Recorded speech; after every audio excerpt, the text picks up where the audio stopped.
नमस्कार दोस्तों, मैं रवीश कुमार और आज की इस रिपोर्ट में हम बिहार की राजनीति का वह सच खोलने जा रहे हैं जिसे समझने के लिए आपको सिर्फ कान नहीं दिमाग भी खोलना पड़ेगा।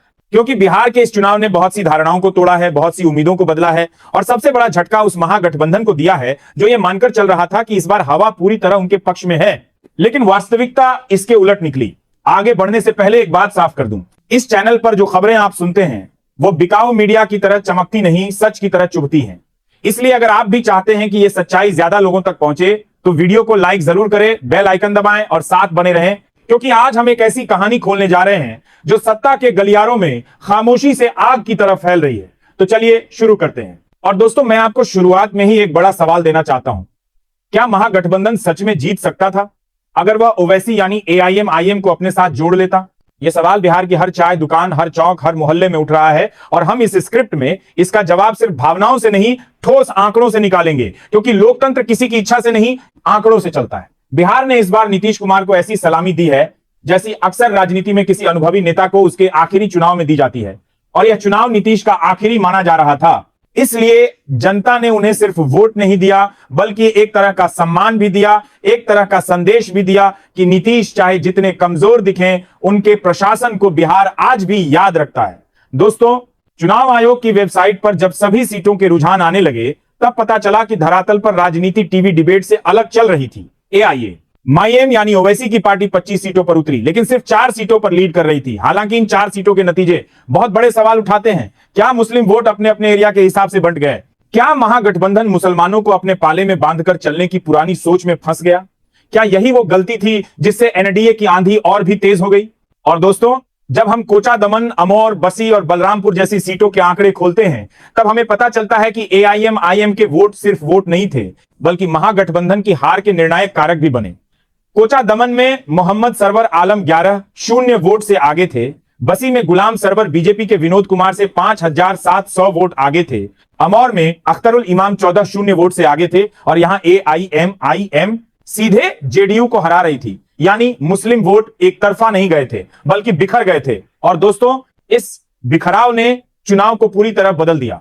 कांग्रेस के उम्मीदवार अब्दुल मस्तान तीसरे नंबर पर रह गए, यानी मुसलमानों ने महागठबंधन को सिर्फ इसलिए वोट नहीं दिया कि वह सेक्युलर है, बल्कि उन्होंने उसी उम्मीदवार को वोट दिया जो स्थानीय मुद्दों को छू रहा था, जिसे वे जमीन पर काम करते हुए देख रहे थे।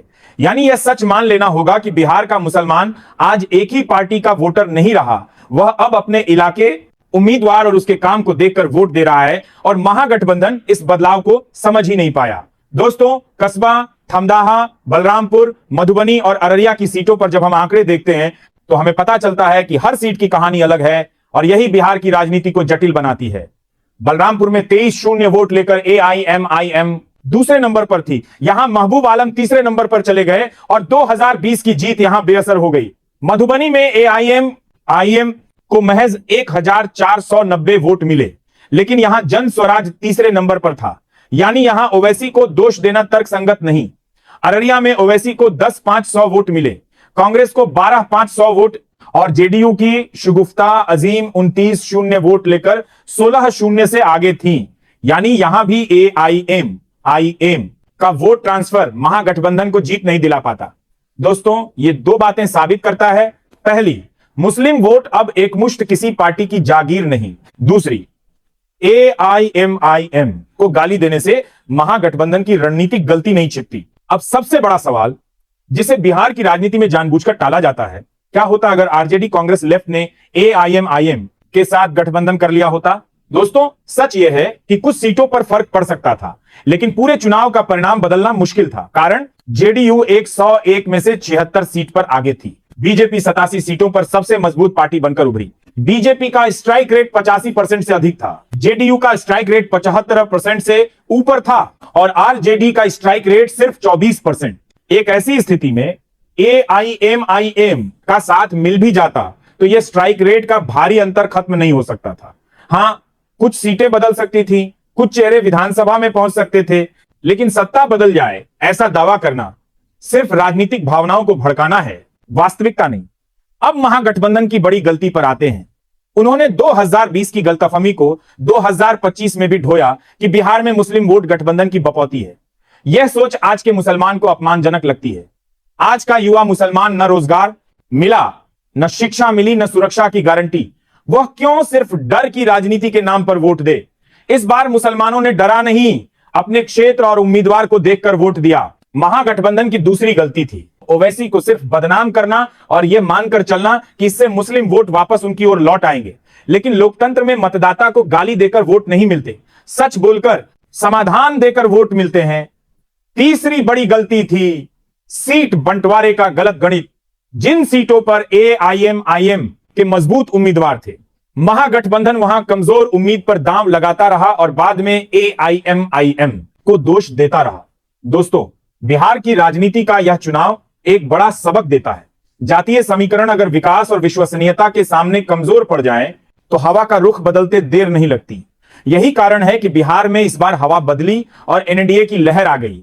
तेजस्वी यादव, तेज प्रताप यादव, कांग्रेस के उम्मीदवार, लेफ्ट सभी ने कई सीटों पर लगातार बढ़त खोई। राघवपुर में तेजस्वी महज 106 वोटों की बढ़त तक सिमट गए। तेज प्रताप चौथे नंबर पर चले गए। कांग्रेस सिर्फ 6 सीटों पर सिमट गई। दीघा में दिव्या गौतम 28,600 वोटों से पीछे हो गई। सहरसा और केवटी जैसी बेलवेदर सीटों पर बीजेपी ने जीत दर्ज कर ली। और दोस्तों, बेलवेदर सीट वह होती है जो यह बताती है कि राज्य में कौन सरकार बना रहा है। यानी तस्वीर पूरी तरह साफ थी, एनडीए की लहर चल चुकी थी। अब आखिर में सबसे महत्वपूर्ण निष्कर्ष क्यों हारा महागठबंधन? एक, उन्होंने हवा को पढ़ लिया, जमीन को नहीं। 2, उन्होंने जातीय समीकरण मान लिया लेकिन विकास का गुस्सा नहीं समझा। 3, मरु, उन्होंने एआईएमआईएम जैसे दल को दुश्मन माना, विकल्प नहीं। 4, उन्होंने पुराने नेताओं पर भरोसा किया, युवा मुद्दों को भुला दिया। 5, उन्होंने मुस्लिम वोट को बंधा हुआ मान लिया जबकि वह अपने हित के लिए बिखर चुका था। और अब आखिरी बड़ा सवाल, क्या ओवैसी के साथ हाथ मिला लेते तो जीत जाते? जवाब है, पूरा चुनाव शायद नहीं बदलता। कुछ सीटें बदलती, हां, लेकिन सत्ता परिवर्तन मुश्किल था क्योंकि हवा एक तरफ चल रही थी और हवा के सामने गठबंधन छोटे हो जाते हैं। दोस्तों, यह चुनाव एक बड़ा सबक देता है। जनता सिर्फ वादों से नहीं, काम से निर्णय करती है और मतदाता किसी भी पार्टी का स्थायी वोटर नहीं, वो सिर्फ अपने भविष्य का वोटर है। अंत में दोस्तों, याद रखिए, लोकतंत्र में चुनाव सिर्फ विजेताओं की कहानी नहीं बल्कि गलतियों से सीखने का अवसर भी होते हैं। महागठबंधन चाहे तो इस हार को सीख में बदल सकता है और एनडीए चाहे तो इसे जिम्मेदारी में बदल सकता है। आज के लिए इतना ही। अगली वीडियो में बिहार, देश और लोकतंत्र से जुड़े ऐसे ही बड़े सवालों और सच्चाइयों के साथ फिर मिलेंगे। नमस्कार, जय हिंद।